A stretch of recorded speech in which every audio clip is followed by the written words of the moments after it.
धाकड़ खबर, बेखौफसमा बेबाक अंदाज। धाकड़ खबर में आपका स्वागत है। मैं आपके साथ हूं अकरम रईस खान। जैसा कि आप लोग जानते हैं, धाकड़ खबर फ्राइडे को छुट्टी पे रहता है। आज शनिवार है तो हाजिर हो गए आपके सामने और शुरुआत करने जा रहे हैं किसानों से जुड़ी हुई खबरों के साथ। आज दिन भर कई सारे मुद्दों से जो किसानों से जुड़ा हुआ पूरा मूवमेंट प्रदर्शन चल रहा है उससे आपको अवगत कराएंगे। बने रहिएगा धाकड़ खबर के साथ। लेकिन फिलहाल अभी जो मुद्दा आपके सामने रखने जा रहे हैं वो ये कि जब सरकार ने कह दिया कि आ जाओ बुराड़ी के मैदान में धरना प्रदर्शन कर लो, फिर भी किसान सड़क पे क्यों जमे हुए हैं? एक सवाल ये। दूसरा सवाल ये, सारे सवाल सिर्फ किसानों से ही क्यों पूछे जा रहे हैं? सरकार से सवाल आज भी नहीं पूछ रहा है मीडिया, और ये साबित करने की कोशिश क्यों की जा रही है कि किसान किसी के भड़काने पर सड़क पर उतर आए हैं। इन्हीं सारे सवालों के आसपास अपनी बातचीत को रखने की कोशिश करेंगे। हमारे साथ जूम के जरिए जुड़ रहे हैं प्रोफेसर राजा राम त्रिपाठी जी, जो छत्तीसगढ़ से दिल्ली आए हुए हैं पूरे मूवमेंट को कवर करने के लिए, मतलब देखने के लिए, क्योंकि वो जो ऑल इंडिया स्तर पर एक किसान मोर्चा बना हुआ है उसके वो कन्वीनर हैं। 40-45 संगठन उसमें मिलाकर वो एक मोर्चा, एक महासंघ बनाया हुआ है। तो पहले उन्हीं से पूछ लेते हैं कि आप इस वक्त कहाँ फंसे हुए हैं सर? जी नमस्कार। हम यूपी बॉर्डर पे जा रहे थे जी। वहाँ कई जगह पे रुकावटें हैं जी। भारतीय किसान यूनियन के और बहुत सारे किसान साथी उत्तर प्रदेश से आ रहे हैं जी दिल्ली। तो राकेश टिकैत जी और उनके साथ तो हम जी वहाँ जा रहे थे। जी आप कितने दिन से दिल्ली में हैं और कहाँ कहाँ आपके साथ क्या क्या हुआ, थोड़ा सा वो बताइएगा। जी अखिल भारतीय किसान महासंघ जो 45 किसान संगठनों का संयुक्त साझा मंच है, उसकी तरफ से हम 26-27 तारीख का जो दिल्ली में आकर अपनी मांगों पे हमें सरकार से चाहते थे सरकार बात करे, उस सिलसिले में मैं आया हुआ हूँ। हम जंतर मंतर भी गए थे परसों, और लेकिन क्योंकि ज्यादातर किसान साथी बॉर्डर पे रोक दिए गए तो हम लोगों का जो प्रदर्शन तय था वो नहीं हो पाया। नहीं, मतलब आपके साथ क्या क्या हुआ और कहाँ कहाँ आपको रोका गया? आपका पर्सनल एक्सपीरियंस क्या रहा? देखिए, जंतर मंतर पे गए तो दोनों तरफ से बंद कर दिया गया था, और वहां पे जो भी किसानों का जत्था था जो ग्रुप में थे उन सबको रोक दिया गया।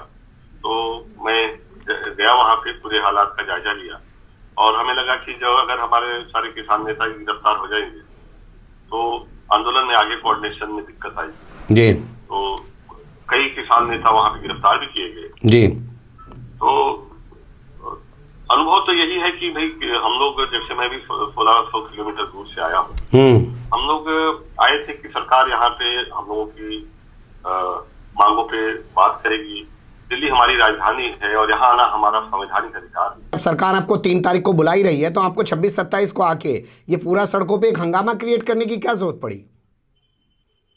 भाई सरकार 3 तारीख की कोई जो बात कर रही अभी कह रही, ये आंदोलन की तिथि तो पहले ही तय थी। पहले ही 15 दिन पहले ही बता दिया गया था कि 26-27 को हम लोग दिल्ली आ रहे हैं जी। तो 3 तारीख का मुहूर्त तो अभी निकाला है इन्होंने, सरकार ने। जी। तो किसी पंडित से पूछ के निकाला होगा, मुझे नहीं मालूम। जी। सवाल ये उठता है कि जब 26-27 को किसान आ रहे हैं तो किसानों से बड़ी कृषि मंत्री की या देश की क्या प्राथमिकता हो सकती है? उनसे तो बात करने में क्या दिक्कत है?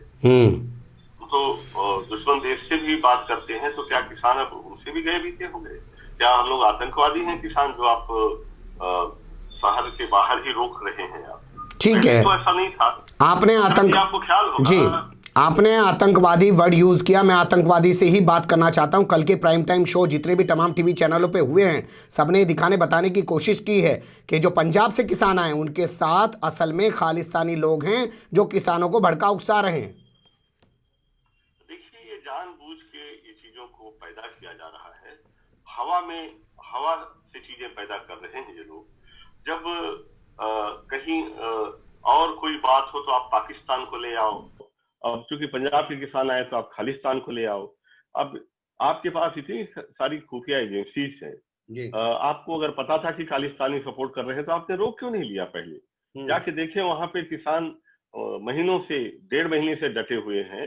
एक घरों से 1-1 किलो आटा दाल मांग मांग के इकट्ठा किया है उन्होंने। अगर कोई इस तरह की सपोर्ट होती तो एक साथ राशन किसी दुकान से उठाते, एक साथ खरीदा जाता है, इसे इकट्ठे करने की क्या जरूरत है। तो इस तरह की बातें हवा में है और जानबूझ को इसे अलग रूप देने के लिए कोशिश की जा रही है, साजिशन है और साजिशन मीडिया में प्लांट की जा रही है। मीडिया वास्तव में नंगा हो गया है, आम समझने वाला भी समझता है। ये इसलिए कह रहे हैं ताकि देश के अन्य किसानों को ऐसा लगे कि अरे ये आंदोलन तो केवल पंजाब का है और खालिस्तानी इसे सपोर्ट कर रहे हैं। आप सही कह रहे हैं कि मीडिया नंगा हो चुका है, उसका चरित्र जो है यही बन चुका है कि जब मुस्लिम महिलाएं सीए के खिलाफ प्रदर्शन करने बैठती हैं तो कहते हैं ये तो आतंकवादियों के समर्थन से प्रदर्शन कर रही हैं, पीएफआई आ जाता है। हाथरस में अगर एक बेटी की इज्जत के लिए समाज खड़ा होता है तो वहाँ कह दिया जाता है कि नक्सली आ जाते हैं, पीएफआई आ जाता है और बाहर की कंट्री से यहाँ पे फंडिंग करके लाई जाती है। अब किसान खड़े हो गए हैं तो उनके पूरे मूवमेंट को खालिस्तानी मूवमेंट साबित करने की कोशिश की जा रही है। चरित्र बन गया है मीडिया का, इसमें कोई दो राय नहीं है। लेकिन जब सरकार आपको जगह दे रही है दिल्ली में कि बुराड़ी में आ जाइए, वो मैदान खाली पड़ा है, वहां पे आप लोग प्रदर्शन क्यों नहीं कर लेते हैं? भाई अकरम जी, ये बताइए, किसान कोई पिकनिक मनाने आए हैं और आपको पिकनिक के लिए कोई जगह मांग रहे हैं क्या? जी, किसान अपनी मांग रखना चाहते हैं, दिल्ली सरकार पे आके बताना चाहते हैं कि इतनी सारी संख्या में हम आंदोलित हैं, आप शहर के बाहर खुले मैदान में रोक दे रहे हैं। और किसान भी अब इस बात को समझ रहे हैं, यही कारण है कि जो कुछ किसान आए थे वो भी वापस जा रहे हैं, बॉर्डर पे जा रहे हैं। हमारा जिस तरफ से किसानों का वेलकम किया गया बॉर्डर पे, किसान उसे कभी भूलेंगे नहीं। क्या चाहते हैं आप लोग, जंतर मंतर और रामलीला पे ही जाके रुकेंगे? नहीं, क्या चाहते हैं ये तो पहले ही बताया गया था कि आंदोलन के लिए जगह अपना रामलीला मैदान मांगा गया था, जंतर मंतर मांगा गया था, ये कोई नई बात नहीं है। किसान पहले भी आते होंगे। अकरम जी, आपको मैं याद दिलाना चाहूंगा 2008 में जी, जब लाखों किसान, करीब 6-7 लाख किसान आए थे, तो तब तो किसी ने नहीं रोका। किसान राजधानी में आए, शांतिपूर्वक धरना दिया, गए। आपको ख्याल होगा अभी कुछ दिनों पहले की, 2008 तो बड़ी दूर की बात है, बम्बई में, आज की मुंबई में जी किसान आए थे, करीब 80,000 से 1 लाख किसान। क्या अनुशासित ढंग से आए, अपनी बात को रखी और अनुशासित ढंग से चले भी गए। तो दिल्ली में भी किसान पहले भी आए हैं, लेकिन इस तरह से बर्ताव किसी सरकार ने कभी नहीं किया। 1.5-2 महीने से आपका मूवमेंट चल रहा है, पंजाब में पूरा शांतिपूर्ण तरीके से रहा, लेकिन जैसे ही हरियाणा के बॉर्डर को टच किया वैसे ही पुलिस की गुंडई वाली तस्वीरें, जो किसान के बेटे हैं पुलिस वाले खुद ही, वो उन पे आंसू गैस चला रहे हैं, लाठी चला रहे हैं, वो उन पे पानी की बौछारें चला रहे हैं। कैसा लगता है आपको? आप ही के तो बेटे हैं वो सब लोग। देखिए, अगर वहां जाके देखते होते तो मीडिया ने ये नहीं दिखाया कि 10 फीट गहरी ट्रेंच खुदी है सरकार ने, 10 फीट गहरा गड्ढा खोदा गया था, रोका गया था जिस तरह।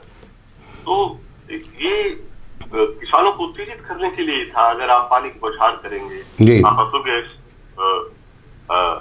छोड़ेंगे, किसान भी वही गेहूं की रोटी खाते हैं तो आप खाते हैं। तो निश्चित रूप से कहीं न कहीं इस तरह की बातें आएंगी, ये गलत है। सारे किसान के जो नेता हैं, जितने भी प्रतिनिधि हैं, बार बार किसानों को समझा रहे हैं। हम भी अपील करते हैं कि बिल्कुल लोकतांत्रिक तरीके से ही हम आगे बढ़ें और हिंसा बिल्कुल ना हो। लेकिन सरकार को ये नौबत आने देना ही क्यों चाहिए? क्या आप लोग किसी के भड़कावे में, मैं सीधा सवाल पूछ रहा हूं आपसे, क्या आप लोग किसी के भड़कावे में, खासकर कांग्रेस के भड़कावे में आके ऐसा कर रहे हैं? देखिए, मैं भी सीधा जवाब आपको देता हूं कि किस किसान संगठन ने कहा कि कोई राजनीतिक पार्टी आके हमारी मध्यस्थता करे। हम तो किसी नुमाइंदे की बात ही नहीं कर रहे। आप किसानों से बात करिए, किसान नेताओं से बात करिए। कौन कह रहा है कि राजनीतिक पार्टी से बात करें? और रहा सवाल, किसान कोई बच्चा है, अगर बरगलाने की बात है तो साहब, फुसलाने की बात है तो सरकार इस स्थिति में है, सबसे पहले हमें फुसलाए।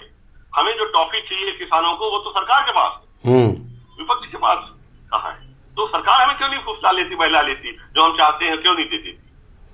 भाजपा के लोग ये कह रहे हैं कि अगर जांच हो जाए ना, तो जैसे शाहीन बाग का पता चल गया, जैसे जामिया हिंसा का पता चल गया, जैसे हाथरस का पता चल गया, ऐसे ही आप लोगों का भी पता चल जाएगा कि मूवमेंट क्यों चल रहा है आपका, किसने चलवा रखा है। क्यों नहीं जांच करते?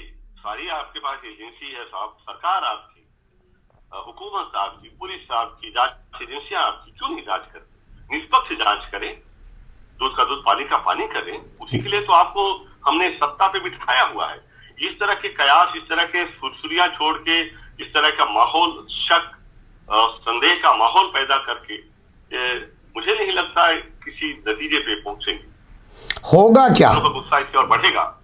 होगा क्या? क्या होने वाला है ये बताइए थोड़ा सा, आप लोग क्या करने वाले हैं? देखिए, ये आंदोलन जिस दौर में है, अब कुछ यही हालात रहे तो किसान नेताओं के हाथ से निकल जाएगा। वैसे भी किसान आंदोलन जो है एक ऑर्गेनाइज नहीं है। यहाँ कोई नेता नहीं है इस आंदोलन में, सारे किसान स्वस्फूर्त से जुड़े हुए हैं। तो एक आंदोलन जब दिशाहीन न हो जाए तो इससे देश का भी नुकसान होता है, सबका नुकसान होता है। सरकार को किसानों के गुस्से को समझते हुए जो किसानों की मांगे हैं उन पे तत्काल बात करना चाहिए, तत्काल पहल करनी चाहिए, और यही लोकतांत्रिक सरकार से उम्मीद की जाती है। तो ये थे डॉक्टर राजाराम त्रिपाठी जी। नेटवर्क की कुछ कमी के कारण शायद उनका फोन डिस्कनेक्ट हो गया है, कुछ बातें अधूरी रह गई हैं। दोबारा से उनके साथ जुड़ने की कोशिश करेंगे। आप बने रहिएगा धाकड़ खबर के साथ, और किसानों के ऐसे ही और मुद्दों से आपको कराने की कोशिश करेंगे रूबरू। फिलहाल अभी हमें दें इजाजत।